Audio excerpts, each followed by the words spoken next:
아멘. 우리 하늘의 문을 여소서 임재하며 찬양하시겠습니다.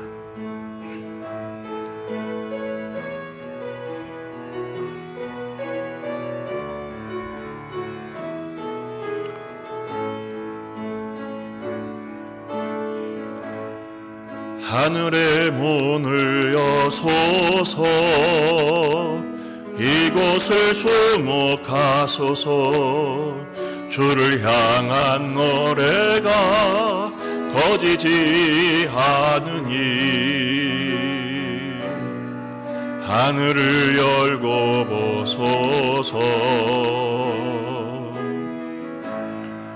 이곳에 임재하소서. 주님을 기다립니다. 기도의 향기가 하늘에 닿으니 주여 임재하여 주소서. 이곳에 오셔서 이곳에 앉으소서. 이곳에서 드리는 예배를 받으소서. 주님의 이름이 주님의 이름만이 오직 주의 이름만 이곳에 있습니다. 이곳에 오셔서 이곳에 앉으소서. 이곳에서 드리는 예배를 받으소서. 주님의 이름만이 오직 주의 이름만 이곳에 있습니다.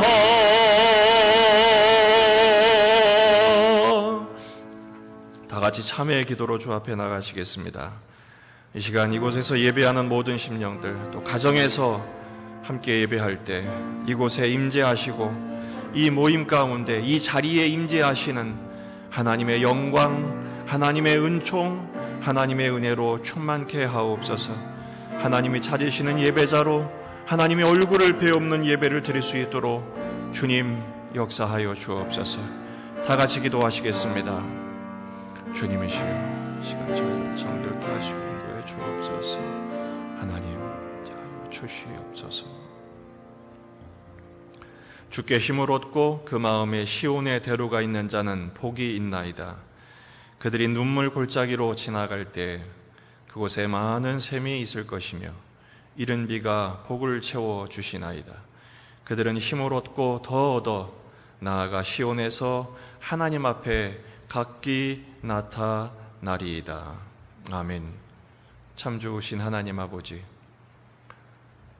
이 주일 아침 각 가정에서 그리고 이곳에서 드리는 예배에 임재하심을 믿습니다. 상한 갈대를 꺾지 않으시고 꺼져가는 심지를 끄지 않으시는 사랑과 자비와 긍휼의 하나님, 이 시간 하나님의 은총을 충만하게 부으사 오직 주의 은혜와 주의 사랑으로 저희들을 만져주시고 만나주시옵소서.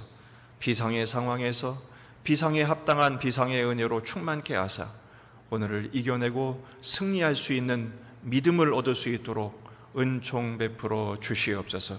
오직 성부와 성자와 성령 하나님만 영광 받아 주옵소서. 예수님의 이름으로 기원하옵나이다. 아멘. 우리 다 같이 사도신경으로 우리의 신앙을 고백하겠습니다. 전능하사 천지를 만드신 하나님 아버지를 내가 믿사오며 그 외아들 우리 주 예수 그리스도를 믿사오니 이는 성령으로 잉태하사 동정녀 마리아에게 나시고 본디오 필라도에게 고난을 받으사 십자가에 못 박혀 죽으시고 장사한 지 사흘 만에 죽은 자 가운데서 다시 살아나시며 하늘에 오르사 전능하신 하나님 우편에 앉아 계시다가 저리로서 산자와 죽은 자를 심판하러 오시리라. 성령을 믿사오며 거룩한 공예와 성도가 서로 교통하는 것과 죄를 사하여 주시는 것과 몸이 다시 사는 것과 영원히 사는 것을 믿사옵나이다. 아멘. 86장을 찬양하시겠습니다.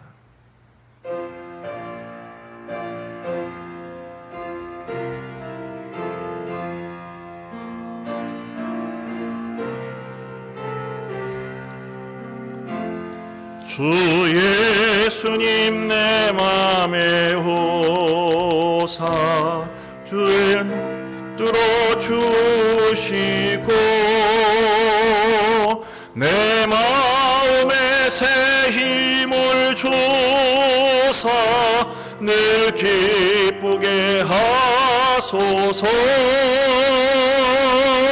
사랑의 주 사랑의 주 내 마음속에 찾아오사 내 모든 죄 사하시고 내 상한 맘 고치소서. 주 예수님 내 맘에 오사 내 소원 다하시고 내 모든 짐 맡아줘서 참 평안을 주소서. 사랑의 주 사랑의 주 내 마음속에 찾아오서 내 모든 죄 사하시고 내 상한 맘 고치소서. 주 예수님 내 맘에 오사 날 정결케 하시고 그 은혜를 내 맘에 채워 늘 충만케 하소서. 사랑의 주 사랑의 주 내 마음속에 찾아오사 내 모든 죄 사하시고 내 상한 맘 고치소서. 주 예수님 내 맘에 오사 내 길 인도하시고 주 성령을 내 맘에 채워 늘 충만케 하소서. 사랑의 주 사랑의 주 내 마음속에 찾아오사 내 모든 죄 사하시고 내 상한 맘 고치소서.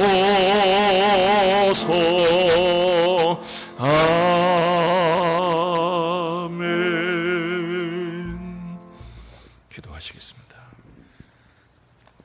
기도하겠습니다. 살아계신 하나님 아버지, 지금 이 혼란한 시대에 우리가 주님 앞에 예배를 할 수 있음에 너무나도 감사합니다.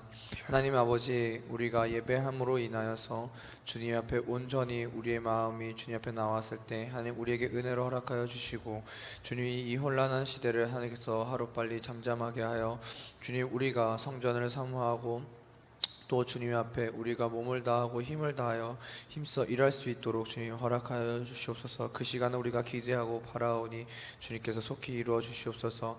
아버지 하나님, 우리나라가 주님 앞에 온전히 바로 서기 원합니다.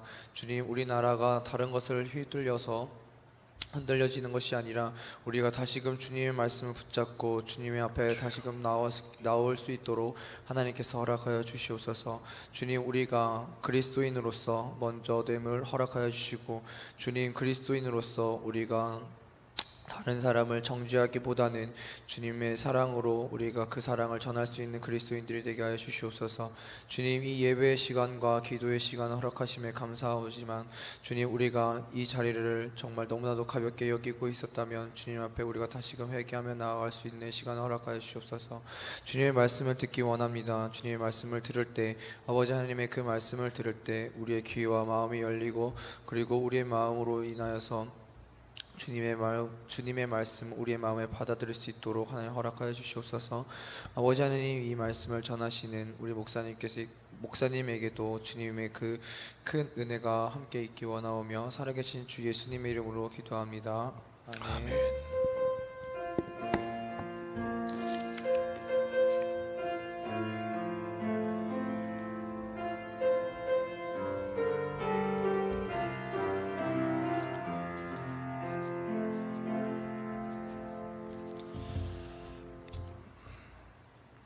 오늘 우리에게 주신 하나님의 말씀은 시편 6편 1절에서 10절입니다.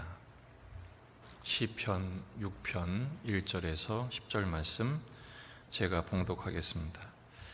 여호와여, 주의 분노로 나를 책망하지 마시오며 주의 진노로 나를 징계하지 마옵소서. 여호와여, 내가 수척하였사오니 내게 은혜를 베푸소서. 여호와여, 나의 뼈가 떨리오니 나를 고치소서. 나의 영혼도 매우 떨리나이다. 여호와여, 어느 때까지니까? 여호와여, 돌아와 나의 영혼을 건지시며 주의 사랑으로 나를 구원하소서. 사망 중에서는 주를 기억하는 일이 없사오니 스올에서 주께 감사할 자 누구리이까? 내가 탄식함으로 피곤하여 밤마다 눈물로 내 침상을 띄우며 내 요를 적시나이다. 내 눈이 근심으로 말미암아 쇠하며 내 모든 대적으로 말미암아 어두워졌나이다. 악을 행하는 너희는 다 나를 떠나라. 여호와께서 내 울음소리를 들으셨도다. 여호와께서 내 간구를 들으셨으며 여호와께서 내 기도를 받으시리로다. 내 모든 원수들이 부끄러움을 당하고 심히 떨미어 갑자기 부끄러워 물러가리로다. 아멘. 잠시 기도하시겠습니다. 이 시간 함께 제가 기도하지만 여러분도 마음을 모아서 기도해 주시기 바랍니다.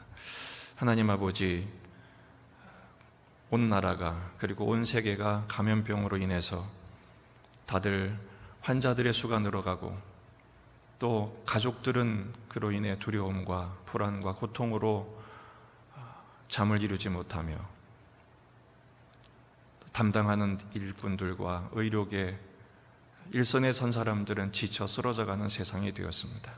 하나님, 불쌍히 여겨 주시옵소서. 또 교회는 이 비상의 시기에 비상의 방법으로 예배할 수밖에 없는 상황이 되었습니다.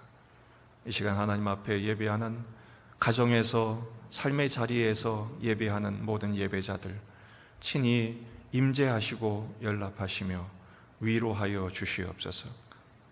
아버지 하나님, 이 상황이 신속히 종식되고 일상의 은혜가 우리가 얼마나 큰지를 깨닫게 하신 만큼 일상의 예배로 매 주일마다 기쁘게 찬양하며 예배하며 함께 감사할 수 있는 그날이 속히 회복될 수 있도록 은총을 베풀어 주옵소서. 이 시간에도 말씀을 나눌 때 성령 하나님 감동하여 주옵소서. 그리스도의 십자가의 보혈의 능력으로 새 힘을 얻게 하시며 우리를 향한 성부 하나님의 크신 사랑과 긍휼을 깨닫는 축복의 시간 되게 하여 주시옵소서. 은총 베푸실 줄 믿사옵고 감사드리며 예수님의 이름으로 기도하옵나이다. 아멘. 이 시간에 우리를 고치소서라는 제목으로 함께 말씀을 잠시 나누도록 하겠습니다. 지금 질병이 만연한 상태이기 때문에 다들 잊고 있지만 현대에 들어서 의학계 중에 가장 주목받고 있는 과목이 있습니다. 그게 바로 통증 클리닉입니다. 여러 가지 통증으로 많은 사람들이 고통을 겪고 있습니다. 몸에는 그 통증의 원인을 알지 못해서 잠을 이루지 못하는 분들이 적지 않습니다. 복합적인 부위의 다발성 통증이라고 해서 의사들도 밝히지 못하고 아무리 많은 검사를 해도 원인을 알 수 없는 통증 때문에 그 찌르는 듯한 고통으로 인해서 얼마나 많은 분들이 신음하고 있는지 모릅니다. 육신의 고통뿐 아니라 마음의 고통도 크죠. 전에는 우울증 정도였지만 지금은 웬만하면 공황장애, 무슨 여러 가지 그런 심리적인 장애로 인해서 고통을 당하는 분들이 얼마나 많은지 모릅니다. 점점 살아가면서 밝혀지는 고통의 원인도 있지만 밝힐 수 없는 고통들이 더 많습니다. 그리고 더 많은 분들이 그런 고통 때문에 어려움을 겪고 있죠. 하나님은 왜 이렇게 우리에게 통증을 허락하실까, 고통을 허락하실까라는 질문을 하지 않을 수가 없습니다. 그저 믿음이 없다거나 기도를 덜해서 그렇다면 정신 차리고 기도도 하고 말씀 열심히 읽고 열심히 하면 나아져야 되는데 꼭 그래서 나아지지 않는 경우도 너무 많습니다. 믿음이 있거나 없거나 신실하거나 그렇지 않거나 왜 우리의 인생은 고통이 점점 심해져 갈까요? 나이가 들어갈수록 고통의 정도가 심해집니다. 종류가 많아집니다. 하나님은 왜 우리에게 이런 고통을 주실까요? 지금의 질병의 고통뿐 아니라 온 세계가 겪고 있는 고통의 원인도 이에서 지금의 내용에서 예외가 아니라고 생각합니다. 하나님이 우리에게 고통을 주시는 이유는 우리를 보호하시고 우리를 치유하시기 위함이라는데 그 뜻이 있다는 것입니다. 작은 고통들을 이미 주신다는 전조 증상이란 게 있죠. 그 작은 고통과 그 신호와 사인을 무시하게 되면 결국은 나중에는 걷잡을 수 없는, 도대체 해결할 수 없는 심각한 상태로 오게 됩니다. 다시 말해 그 통증은 기회라는 것입니다. 더 큰 고통을 막아줄 수 있는 기회, 오히려 그 통증으로 인해서 치료받을 수 있는 기회를 하나님이 주신다는 것입니다. 의로 적어도 그렇고 영적인 상황에서 신자들에게 주시는 교훈도 크게 다르지 않다는 것입니다. 오늘 본문 말씀을 보면 시인은 극심한 통증을 호소하고 있습니다. 2절에 보면 여호와여 내가 수척하여 싸우니 그랬어요. 이 수척하다는 말은 마른다 이런 뜻입니다. 마치 식물이 마르는 것처럼 자기 몸이 말라가는 것을 경험합니다. 사람이 말라가는 일은 두 종류밖에 없어요. 억지로 다이어트를 한다든지 아니면 다이하는 증상이죠. 죽어가는 상황이죠. 사람이 이유 없이 마른다는 것은 뭔가 몸에 문제가 생겼다는 것을 의미합니다. 더군다나 수척, 이 척자가 뼈까지 마른다는 뜻입니다. 살이 마르는 것도 문제인데 뼈까지 마른다는 것은 이 시인이 얼마나 지극한 고통을 겪고 있는가를 설명하는 중요한 단어일 것입니다. 더 나아가 여호와여 나의 뼈가 떨리오니 그랬어요.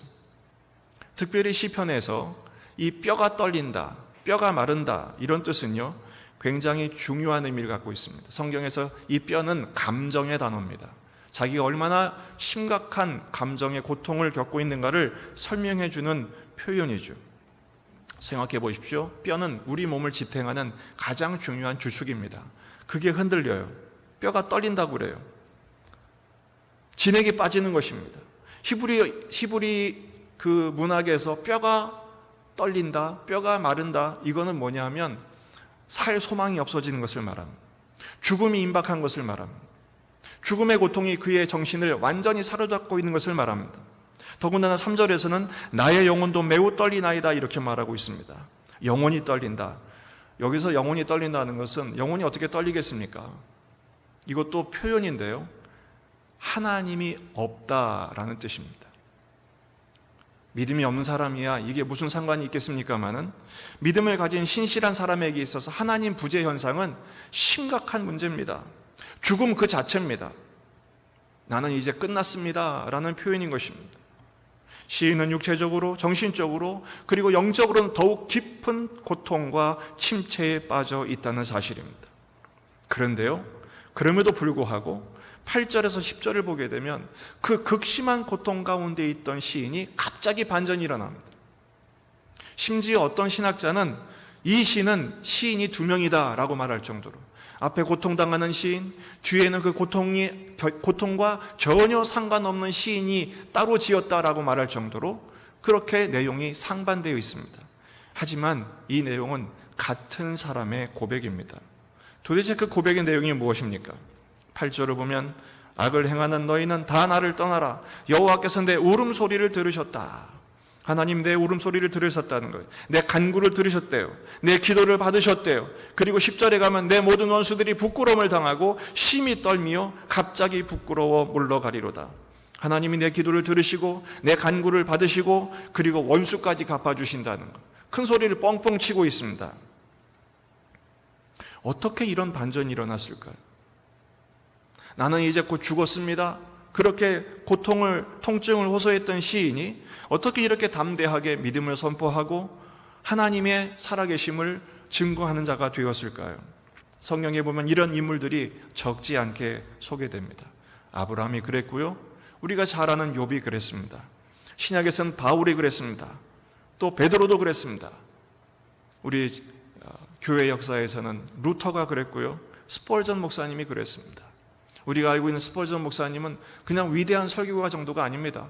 그는요, 극심한 우울증에 자살의 충동 앞에서 항상 떨어야 했을 만큼 심각한 정신적인 고통, 육체적인 고통을 떠나지 못했던 사람입니다. 그런데도 그의 입술을 통해서 수많은 영혼들에게 복음을 전하고 죽어가는 영혼들을 살리게 하는 도구로 사용하셨어요. 이런 고백의 극치는 바로 예수님이시죠. 사망의 음침한 골짜기를 걸어간다 할지라도 두려워하지 아니하고 오히려 내 잔이 넘치나이다를 고백할 수 있었던 원인은 무엇일까? 이 비결을 우리가 깨달을 수만 있다면 오늘 전 세계가 그리고 온 나라가 그리고 이 지역의 팽만한 이 두려움, 질병의 두려움과 고통 가운데서 염려하는 우리 모두에게 큰 소망의 교훈이 될 줄로 믿습니다. 통증 속에 신음하는 우리들에게 하나님은 어떻게 오늘 말씀을 통해서 교훈하고 계신가? 첫째는 통증 속에 하나님을 구하라는 것입니다. 통증 속에서도 하나님께 간구하라는 것입니다. 죽음의 고통 중에서도 시인은 여호와여라는 말로 오늘의 말씀을 시작합니다. 1절을 보면 여호와여, 2절에서도 여호와여, 여호와여 두 번 말합니다. 3절에서도 여호와여, 4절에서도 여호와여, 5번이나 여호와여 하나님을 간구하고 있습니다. 가만히 보면 시인이 이런 고통을 겪게 된 원인을 스스로를 자신의 뭔가 죄가 있다고 생각했던 것 같습니다. 1절 보면 여호와여 주의 분노로 나를 책망하지 마시오며 주의 진노로 나를 징계하지 마옵소서. 하나님이 분노하고 진노하셨다는 것을 깨닫고 있어요. 그가 죄 속에 있음에도 불구하고 무슨 죄인지는 알 수 없지만 그가 이런 상황에서도 하나님 앞에 나갔다는 것은 굉장히 중요한 신앙의 근간이 됩니다. 어떻게 시인은 그런 하나님의 진노를 경험하면서도 심판을 경험하면서도 하나님의 이름을 5번이나 부르며 나갔을까요? 하나님의 본심을 알았기 때문입니다. 집안마다 전쟁이 일어나죠. 지금 전 세계가 질병의 전쟁 가운데 있어요. 오늘 아침 보니까 이태리가 준전시 상태를 선포했어요. 이 감염병이 너무 심각해져서. 가정마다 전쟁이 있습니다. 어떤 전쟁이야? 엄마와 아이 간의 전쟁입니다. 아이들은 말을 안 듣고 엄마는 바로 잡으려고 하고 그러다 나중에는 극한 상황이 되면 어떻게 됩니까? 나가버려! 이렇게 되죠. 나가버려! 그러면 그 말을 들은 아이가 나갑니까? 안 나갑니까? 그 말 듣고 진짜 나가면 그건 바보죠. 안 나갑니다. 왜 그렇습니까? 아이도 엄마의 마음을 알고 그런 안 나가는 아이를 엄마는 품습니다. 왜냐하면 엄마도 아이를 알기 때문에 그렇습니다. 서로 마음이 통한 것이죠. 극한 대립 가운데서도 서로의 본심을 이해하고 있는 것입니다. 지금 시인은 그 하나님의 심판 같은 진노 속에 그 진노와 그로 인한 통증과 고통 속에서도 하나님의 마음을 알고 있기 때문에 딴 데로 가지 않고 하나님께 나간, 특별히 젖먹이를 보십시오. 이 젖먹이들은요 분명히 엄마가 밀어쳐도 죽을 듯이 엄마에게 달려듭니다. 엄마를 부르고 그리고 울며 달려옵니다. 왜 그렇습니까? 거기가 자기가 있어야 할 자리라는 걸 아는 거예요.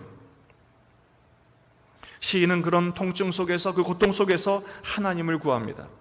구체적으로 무엇을 구합니까? 2절을 보면 내게 은혜를 베푸소서, 나를 고치소서 이렇게 외치고 있습니다. 여러분, 고통이 여러분을 붙잡고 있습니까? 불안과 염려가 여러분을 사로잡고 있습니까? 이때 우리가 기도해야 할 제목은 이것입니다. 하나님, 은혜를 베풀어 주세요. 왜 그렇습니까? 우리는 은혜 없이는 살 수 없기 때문입니다. 우리를 고쳐주소서. 오늘 본문에서는 시인이 나를 고치소서, 다윗이 나를 고치소서 이렇게 외치고 있지만 저는 오늘 설교의 제목을 우리를 고쳐달라는 제목으로 바꿨습니다. 그렇습니다. 우리는 하나님의 은혜로만 치유될 수 있습니다. 우리는 하나님의 은혜로만 회복될 수 있는 존재입니다. 주일학교 때 저도 어렸을 때 부른 노래가 생각이 납니다. 돈으로도 못 가요 하나님 나라, 이뻐져도 못 가요 하나님 나라. 하나님 나라는 뭐로 가는 거예요? 하나님의 은혜로 가는 거예요. 하나님의 말씀으로, 예수님의 말씀으로, 예수님의 은혜로만 하나님 나라에 합당한 그리고 회복의 은혜를 경험하는 저희들인 것을 믿으시기를 바랍니다. 히브리서 4장 15절에서 16절 말씀입니다. 같이 한번 읽어보십시다. 우리에게 있는 대제사장은 우리 연약함을 동정하지 못하실 이가 아니요 모든 일에 우리와 똑같이 시험을 받으신 이로되 죄는 없으시니라. 그러므로 우리는 긍휼하심을 받고 때를 따라 돕는 은혜를 얻기 위하여 은혜의 보좌 앞에 담대히 나아갈 것이니라. 할렐루야.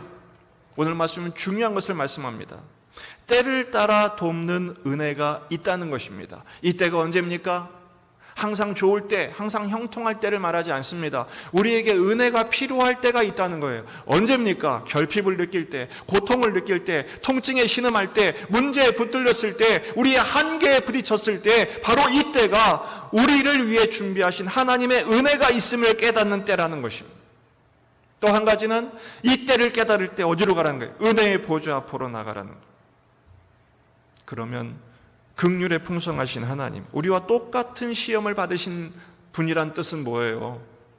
주님도 똑같은 고통의 경험, 통증의 경험, 결핍의 경험을 해보신 분이 우리를 알아주신다, 이해해 주신다라는 것입니다.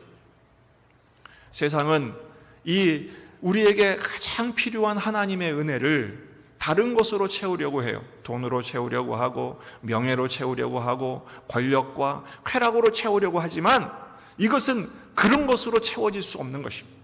우리 인간의 가장 중요한 필요와 이 궁핍을 풍요로 채울 수 있는 가장 중요한 것은 영적인 것이어야 합니다. 그것을 은혜라고 하지요.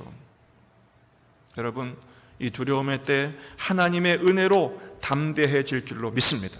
이 고통의 때에 하나님의 은혜로 치유와 회복의 역사가 일어날 줄로 믿습니다. 그 어느 때보다도 하나님의 은혜를 구하십시다. 우리는 은혜 없이는 살 수가 없기 때문입니다. 두 번째로 시인은 이 통증 속에서 하나님의 사랑을 간구합니다. 4절 보십시오. 여호와여 돌아와 나의 영혼을 건지시며 주의 사랑으로 나를 구원하소서. 하나님 돌아오세요. 이 말은 뭐예요? 하나님이 떠난 적이 없어요. 문제는 내가 떠났다는 것입니다. 내가 하나님께로 돌아가겠습니다. 하나님 나에게로 돌아오세요. 그러면서 뭐라고 말합니까? 내 영혼을 건지시고 주의 사랑으로 나를 구원하소서. 영혼을 건지다, 나를 구원하다 같은 말이에요. 병행법이죠. 강조입니다. 근데 뭐로요? 주의 사랑으로. 여기서 사랑은 그냥 단순한 더 러브가 아니에요. 이 사랑은 뭘 말하느냐? 계약에 근거한 사랑. 구약에서 이 헤세드, 사랑은 그냥 사랑이 아니에요. 감정적인, 인간적인 사랑이 아니에요. 하나님 우리에게 언약하세요. 아브라함과 약속하시고, 이삭과 약속하시고, 야곱과 약속하신 아브라함의 하나님, 이삭의 하나님, 야곱의 하나님, 이건 뭘 얘기합니까? 하나님이 약속하셔서 시대가 흘러가도, 그 시대가 한참 지나도 하나님은 결코 그 약속을 잊지 않으시고 반드시 약속을 지키시는 신실하신 하나님을 선포하고 있는 거예요. 여러분, 우리 상황이 아무리 어려운 상황에 놓여서도 잊지 마십시오. 하나님은 우리를 향한 약속의 말씀 결코 깨지 않으시고 반드시 신실하게 지키실 줄로 믿습니다. 그래서 바울은 로마서 8장 38절 이하에서 이렇게 확신하고 선포하잖아요. 같이 한번 읽어보십시다. 내가 확신하노니 사망이나 생명이나 천사들이나 권세자들이나 현재일이나 장래일이나 능력이나 높음이나 깊음이나 다른 어떤 피조물이라도 우리를 우리 주 그리스도 예수 안에 있는 하나님의 사랑에서 끊을 수 있다 없다? 없으리라. 할렐루야. 지금 우리는 역사상 유례 없는 바이러스와의 전쟁을 하는 중입니다. 이 바이러스가 무서운 게 뭐냐? 백신이 없다는 거예요. 더 무서운 건 뭐냐? 원인을 몰라요. 더 무서운 건 뭐냐? 자꾸 지금 변종이 일어나고 있어요. 변종이 발생하는 속도를 지금 많은 감염학자들이 놀라고 있어요. 어떻게 이렇게 빨리 감염되고 이렇게 빨리 변종이 일어나고 진화되는 것이죠. 지금 백신 만들어도 그것만으로 안 될 수도 있다는 거예요. 그런데요, 그것 때문에 두려워할 필요가 없어요. 사람이 막을 수 없는데 우리는 두려워하지 않아요. 왜 그렇습니까? 그 어떤 피조물이라도, 그 어떤 상황, 그 어떤 대적이라도 우리를 우리 주 그리스도 예수 안에 있는 하나님의 사랑에서 끊을 수 없으리라. 할렐루야. 지금 바이러스 때문에 묻혀있죠. 아프리카부터 시작한 메뚜기 떼가요, 지금 중국을 향하고 있어요. 모르시죠? 나라를 다 먹어가고 있습니다. 사진을 봤더니 메뚜기 떼가 제 팔뚝만 하더라고요. 한 마리가. 이거 막을 수 있을까요? 폭탄으로 막을 수 있을까요? 아닙니다. 세상에는요, 사람의 힘으로 막을 수 없는 게 천지입니다. 하나님이 막아주시면 간단합니다. 이런 일을 허락하신 이유가 뭐예요? 너희는 은혜가 필요하다. 나는 너희를 사랑한다. 돌아와라. 우리 성도들에게는 더 하나님을 깊이 알 수 있도록, 아무리 지금 상황이 급해도 올 한 해 표현은 결코 잊지 마십시오. 힘써 여호와를 알자. 은혜를 구하는 자에게 은혜를 베푸신 하나님, 하나님의 사랑을 구하는 자에게 더 깊은 사랑으로 우리를 지키시는 하나님을 만나고 이해하고 깨닫고 배우는 이 아침이 되기를 주의 이름으로 축원합니다. 여러분, 이렇게 통증 속에 하나님 앞에 간절히 간구할 때 놀라운 은혜가 있습니다. 그게 뭐냐? 통증 속에 하나님의 응답을 체험하게 된다는 사실입니다. 8절부터 보면 시인은 하나님의 응답을 체험하게 됩니다. 부르짖는 자에게 응답하시는 하나님. 여러분, 기도는 반드시 응답됩니다. 믿습니까? 기도하면 응답하십니다. 딴 사람이 썼나 할 정도로 완전히 다른 어조로 시인이 지금 담대하게 선포하고 있습니다. 하나님을 만난 자의 놀라운 선포를 하고 있습니다. 통증 속의 기도의 놀라운 체험을 경험하고 있습니다. 그게 뭐냐? 첫째는 죄에 대한 깨달음이에요. 죄에 대한 깨달음. 지금 다윗이 무슨 죄를 졌는지에 대한 내용은 없어요. 신학자들의 의견이 분분해요. 바세바 사건 때문이다, 아니면 인구 계수 사건 때문이다, 여러 가지 얘기를 하지만 그 내용을 말하지 않기 때문에 알 수는 없어요. 하지만 여기서 분명한 건 뭐냐면 다윗은 자기가 얼마나 죄된 존재인가를 철저하게 각성하기 시작했다는 거예요. 다윗은 하나님의 마음에 합한 사람이었잖아요. 그런데도 그는 엄청난 죄를 지은 못된 인간이기도 했습니다. 가만히 다윗의 일생을 리서치해 보면 다윗이 죄를 지었을 때는 광야가 아니었어요. 동굴 속에 있을 때가 아니었어요. 사막과 전쟁터에 있을 때가 아니었어요. 그때는 죽자고 하나님을 붙들었어요. 하나님을 붙들고 하나님의 말씀을 확인하고, 그래서 다윗의 호가 뭡니까? 묻자잖아요. 묻자 다윗. 하나님께 모든 것을 사사건건 시시콜콜이 하나님께 묻자와 가로되, 하나님께 묻고 또 묻고 확인하고 또 확인하고 기도하고 찬양하고 하나님께 엎드려 구했어요. 근데 다윗이 언제 죄를 지습니까? 승리해서 왕궁에서 놀 때, 낮잠 잘 때, 평온한 상태의 형통이 극에 달했을 때 그가 잃어버린 게 있어요. 눈물의 기도를 잃어버립니다. 그렇게 되니까 어떻게 됩니까? 그가 죄에 빠지게 되는 것이죠. 지금 어떤 죄가 그를 붙들고 있지 않았어도 죄된 존재의 한계가 그를 지금도 붙들고 있는 거예요. 그걸 깨달은 거예요. 여러분, 만약에 정말 좋은 아빠와 엄마라면 자식에게 나쁜 습관이 있을 때 그 습관을 어떻게 하겠습니까? 에휴 귀하니까 그냥 내버려 두자. 그거는 진짜 나쁜 부모죠. 진짜 좋은 부모는 두드려 패서라도 그 버릇을 고쳐주려고 합니다. 하나님은 우리가 하나님이 기뻐하시는 온전한 자녀, 사랑하는 자녀로 여기시기 때문에 우리의 허물과 우리의 부족함을 가만두지 않으십니다. 고쳐내기를 원하세요. 단순히 버릇의 문제가 아니라 거룩한 존재로 만들어내시기 위하여 때로는 우리를 고통으로 인도하신다는 거예요. 고통의 때마다. 그렇다고 이것을 남에 대한 죄를 찾아내는 기회로 삼으시면 안 됩니다. 그건 정죄요 비난이 됩니다. 고통의 때는 자기의 허물, 나의 연약함, 내가 얼마나 죄된 존재인지, 내가 얼마나 하나님 앞에 어리석은 존재인지를 깨닫고 엎드리는 기회로 삼는 것입니다. 하나님, 나를 불쌍히 여겨주세요. 은혜를 구한다는 것은 사죄의 은총의 은혜를 구하는 것부터 시작해서 하나님께서 긍휼의 은혜로 우리를 붙드시고 우리를 빚어가시는 하나님의 모든 것을, 모든 은혜를 통칭한다고 볼 수 있어요. 하나님, 나는 주의 은혜가 필요합니다. 주의 용서의 은혜가 필요합니다. 간구하고 또한 용서받는 그 은혜를 누리게 되시기를 바랍니다. 두 번째는 하나님을 깨닫게 되죠. 특별히 시인은 세 가지 하나님을 깨닫게 됩니다. 8절을 보면 들으시는 하나님. 악을 행하는 너희는 다 나를 떠나라. 여호와께서 내 울음소리를 들으셨도다. 내 울음소리를 들으셨도다. 또 여호와께서 내 간구를 들으셨으며. 하나님은 내 울음소리를 들으신대. 왜 울게 하실까요? 그 슬픔을 통해서 슬픔의 고통을 눈물의 기도로 바꾸기를 원하시는 거예요. 여러분, 눈물의 기도로 주님 앞에 부르짖으면 그 눈물의 기도의 제목이 감사와 찬양의 제목이 될 줄로 믿습니다. 왜 그렇습니까? 응답하시기 때문이죠. 여러분, 슬픈 마음을 갖고 있는 것과 슬픔의 기도를 드리는 것은 완전히 다릅니다. 슬픈 마음만 갖고 있는 것은 감정에 붙들리는 것이죠. 그래서 점점 낙심하게 되고 절망하게 됩니다. 심지어는 인생을 포기하는 지경까지 가게 됩니다.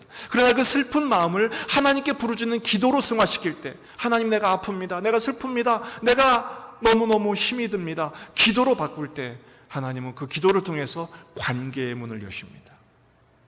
오늘 예배 시작할 때 시온의 대로가 열린 사람, 나의 눈물 골짜기를 통과하여 시온의 대로가 열린 자에게 하나님이 능력을 주시고 힘을 주시고 응답을 주실 줄로 믿습니다.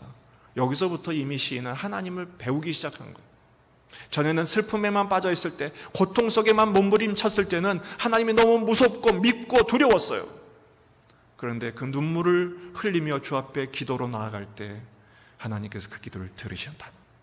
오늘 우리가 고통 속에 기도할 때, 절망 속에 기도할 때 하나님, 우리가 어디에 있든지 주님이 찾아가 들으신 줄로 믿습니다. 두 번째는 받으신답니다. 내 기도를 받으신다 그랬어요. 하나님은 응답하신 하나님. 그리고 세 번째는 갚으신다 그랬어요. 10절에 내 모든 원수들이 부끄러움을 당하고 심히 떨며 갑자기 부끄러워 물러가리라. 부끄러움이라는 단어가 두 번 나오죠. 근데 이것은 앞에 나와 있는 2절과 3절에 내가 떨린다, 뼈가 떨린다, 영혼이 떨린다는 말의 대조예요. 자신의 그 떨림을 원수의 부끄러움으로 하나님이 갚으신대요. 아마 시인은 질병으로 인한 고통일 뿐 아니라 원수들이 비난하고 조롱하고 공격하는 고통 때문에 그 마음의 고통이 극심했던 것 같습니다. 하나님께서 저들을 오히려 부끄럽게 하신대. 유대인들은 이 체면 사회예요. 체면이 굉장히 중요해요. 하나님이 이 시인의 체면을 살려주신다는 거예요. 원수들을 부끄럽게 하심으로 오히려 이 시인의 잔이 넘치게 하신다는 거예요. 여러분, 하나님이 내 기도를 들으셨다, 또 내 간구를 들으셨다, 기도를 받으신다. 근데 또 하나님께서 부끄러움을 당하는 자들을 물러가게 하신다. 시제로 봤을 때 이렇게 선포했지만 문제는 해결이 됐을까요? 안 됐을까요? 문제는 전혀 해결이 안 됐어요. 미완료 시제예요. 단지 믿음으로 선포했을 뿐이에요. 그러면 그 결과는 어떻게 됐을까? 우리는 자꾸 결과에 관심이 있어요. 그래서 결론은 어떻게 했을까요? 선포대로, 믿음대로 이루신 줄로 믿습니다. 왜 그래요? 지금 이 시가 찬양의 노래잖아요. 오늘 주보에 이번 한 주간 묵상 말씀이 그겁니다. 같은 다윗의 고백이요, 시편 23편 4절입니다. 같이 한번 읽어보십시다. 시작.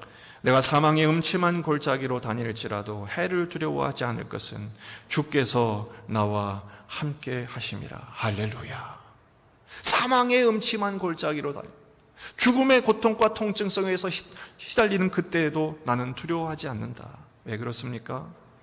주께서 나와 함께 하시며 주의 지팡이와 막대기가 나를 안위하시나이다. 두려움에 떨었던 그의 떨림이 하나님을 향한 찬양의 울림으로 하나님이 바꿔주신다. 한번 따라해 봅시다. 찬양을 받아내시는 하나님. 그렇습니다. 우리의 고통의 신음을 찬양으로 바꿔주시는 하나님이십니다. 이 다윗의 찬양이 오늘 우리의 찬양이 될 줄로 믿습니다. 이 시의 표제가 뭡니까? 현악의 줄에 맞춘 노래래요. 인도자를 따라 찬양의 지휘자가 되게 하신다. 인간의 모든 고통을 다 알고 있는 것처럼 내가 이 고통에 대해서는 하나 안다고 하는 사람이 이 고통의 지휘자가 아니라 찬양의 지휘자가 되게 하신다. 저는 인생을 살수록 점점 그런 생각을 해요. 좀 평범하게 살았으면 좋겠다. 그런데 여러분, 평범한 신앙을 갖기를 원하는 여러분과 달리 하나님은 굉장한 욕심을 갖고 계시다는 사실 아십니까? 하나님은 어떻게 보면 굉장한 욕심쟁이세요. 왜 그렇습니까? 우리를 평범한 신앙으로 멈추기를 원치 않으세요. 위대한 신앙, 하나님이 기뻐하시는 신앙의 수준으로 끌어올리기를 원하세요. 왜 그렇습니까? 하나님 나라를 상속해야만 하기 때문에. 자녀의 많고 후사라 하나님 나라를 상속할 자로 만드시기 위해서 우리를 자꾸 고통으로 이끌어내시는 거예요. 만약에 이런 통증이 없다면, 이런 고통이 없다면, 이런 시련이 없다면 우리는 영원히 베이비로, 온실 속의 화초로 남게 될 거예요. 그저 세상의 재미나 보고 이 세상에 잘 먹고 잘 사는, 그냥 복이나 받는 그런 신앙이 아니라 하나님께서 하나님 나라를 상속받을 자격자로, 자녀다운 자녀, 하나님의 백성다운 백성으로 만드시기 위해서는 수많은 통증이 지나가게 하신. 이상하죠. 나이를 먹을수록 아픈 데가 더 많아져요. 시간이 지날수록 더 나아지겠지, 더 건강해지겠지. 근데 이게 뭡니까? 종류도 많아지고 정도는 더 심해져요. 아마 지난밤도 고통 때문에 잠 못 이루신 분들이 적지 않을 것입니다. 그때 그런 생각을 합니다. 왜 하나님 이런 고통을 주실까? 그 이유는요, 오늘 말씀의 교훈과 똑같아요. 오늘의 통증을 통하여 고치시는 하나님을, 우리를 만드시는 하나님을 만나기를 원하신다는 것입니다. 세 가지로 적용하고 마칠게요. 첫째는 거룩한 자녀로 만들기 원하세요. 죄와 싸우는 거룩한 자녀. 두 번째는 성숙한 신앙으로 만들기 원하세요. 하나님을 더 깊이 이해하고 깨닫는, 힘써 하나님을 알아 들으시는 하나님, 받으시는 하나님, 갚으시는 하나님, 어딘지 어디를 어떤 상황이 있어도 약속에 신실하여 우리를 끝까지 사랑하신 하나님을 알고 그 하나님께 더 나아가는 성숙한 신앙의 사람이 되기를 원하신다는. 세 번째는 사명의 사람이 되기를 원하신다. 고통당하는 사람은요, 고통당해본 사람만 압니다. 눈물을 흘려본 사람만이 눈물을 흘리는 사람의 심정을 이해합니다. 왜 하나님은 이 고통을 겪게 하실까? 헨리 나우엔이 한 유명한 말이 있죠. 상처 입은 치유자. 주님이 십자가에서 그 인생의 가장 극심한 고통의 상처를 입으신 이유가 뭡니까? 그 상처를 경험하고 있는 우리를 이해하시고 구원하시기 위해 반드시 통과하셔야만 했던 과정인 것처럼, 오늘 우리가 겪고 있는 이 눈물, 슬픔, 통증, 시련이 같은 고통을 겪고 있는 누군가에게 위로가 되고 그 사람을 일으켜줄 수 있는 사명이 있기 때문에 오늘 우리를 이 자리로 인도하신 것. 다시 말해, 오늘 우리가 겪고 있는 이 고통은요, 라이센스를 따는, 마치 운전면허증을 따야 운전할 수 있는 것처럼 평생을 살아가면서 고통이 없을 수는 없습니다. 이왕이면 자격증 따셔서 극복한 승리의 경험으로 이 고통을 겪고 있는 사람들에게 찾아가 그들을 일으켜 세워주고 그들에게 살아계신 하나님을, 내가 경험한 하나님을 선포하며 하나님 나라를 상속할 자로 세워줄 수 있는 사명을 감당한다면 그보다 가치 있는 인생이 어디 있을까요? 이 고통은 무의미한 것이 아닙니다. 지금 전 세계, 전 나라가 질병으로 인해, 공포로 인해 몸과 마음의 통증을 느끼고 있는 시대입니다. 우리 교회는 지금 예배당에서 예배하는 일상의 은혜가 얼마나 큰지를 깨닫는 고통을 경험하고 있는 중입니다. 가정에서 함께 이 고통을 나누시면서 이 비상의 은혜를 구하시면서 오늘의 이 시대를 잘 감당함으로 오히려 이 시인이 고백했던 그 하나님을 향한 찬양이 우리의 고백이 되고 찬양이 되는 축복의 아침이 되시기를 주의 이름으로 축원합니다. 기도하시겠습니다. 하나님 아버지, 이 아침에 우리를 고치소서라는 말씀을 묵상했습니다. 이 시인이 경험했던 고통으로부터의 치유, 그리고 이 시인이 만났던 하나님을 향한 고백, 그리고 담대한 그의 선포가 우리의 삶의 고백이요 찬양이요 감사가 될 수 있도록 은총을 베풀어 주옵소서. 이번 한 주간도 오늘의 말씀의 능력을 힘입어 치유하시고 위로하시고 회복하시고 도우시고 사랑하시는 하나님과 함께 동행하며 승리하게 하여 주시옵소서. 예수님의 이름으로 기도하옵나이다. 아멘. 나와 나의 백성이 무엇이기에 이처럼 즐거운 마음으로 드릴 힘이 있었나이까. 모든 것이 주께로 말미암아 싸우니 우리가 주의 손에서 받은 것으로 주께 드렸을 뿐이니이다. 아멘. 준비하신 예물을 드리시겠습니다. 가정에서 예배하시는 분들은 가정에서 온라인으로 정성을 다해 헌금하시기를 바랍니다.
기도하시겠습니다.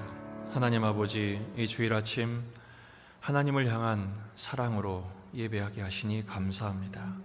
각자의 삶의 자리에서 그리고 가정에서 예배하는 모든 예배자들, 우리 주님께서 다 각각 흩어져 있다 할지라도 모이는 교회일 뿐 아니라 흩어지는 교회로서의 사명을 깨닫고 감당할 기회로 삼아 각자 형편에서 주 앞에 봉헌하며 헌신하며 헌금하는 모든 심령들을 연락하여 주옵소서.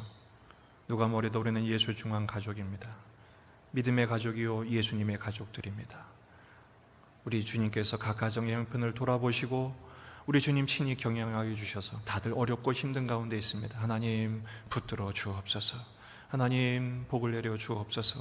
하나님 인도하여 주시옵소서. 그래서 날마다 우리의 삶이 푸른 초장 쉴만한 물가의 삶을 살아가는 축복의 가정 되도록 이번 한 주간도 승리케 하여 주시옵소서. 응답하실 줄 믿사옵고 예수님의 이름으로 기도하옵나이다.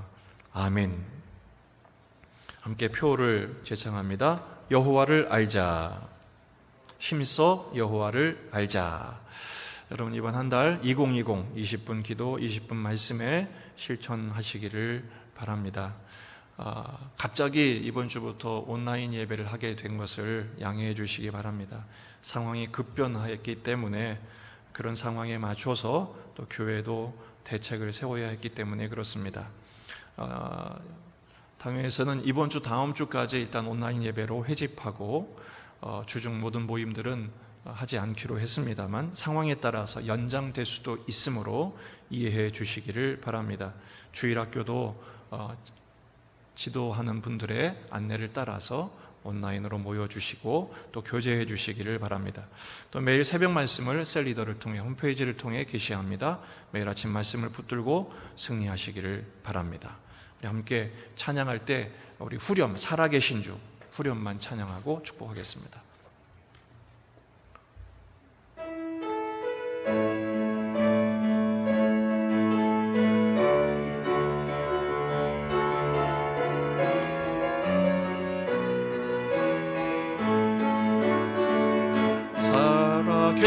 살아계신 주 나의 참된 소망 걱정 근심 전혀 없네 사랑의 존에 할 길이 노하니 내 모든 삶의 기쁨 늘 충만하네.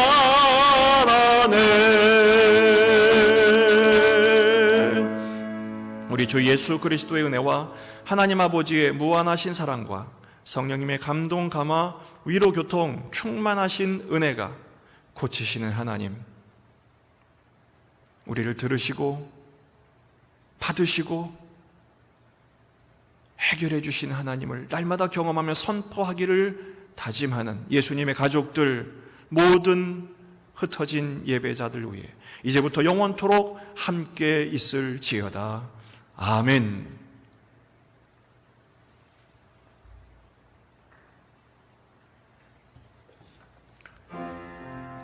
오늘 받은 은혜를 말씀을 가족끼리 잠시 나누시고 교제하시고 한 주간 승리하시기를 바랍니다.